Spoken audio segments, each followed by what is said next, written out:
Welcome back to Technologias. In this video, I am going to teach you how you can raise credits in Brawl Stars.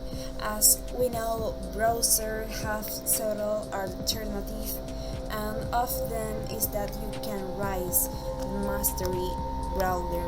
Okay, with this, it can give you but minimum 100 credits of depending on where the ghost you will earn these credits that can help boy to new brawler that is going to come on the second option. Also very good again, that you have is to make trophy pass. If you don't like it, well, you have to like it because you can earn 91 credits, so on. That is, they are good option to go to accumulate. It is quite and simple. What you have to do the most is create strategies to level.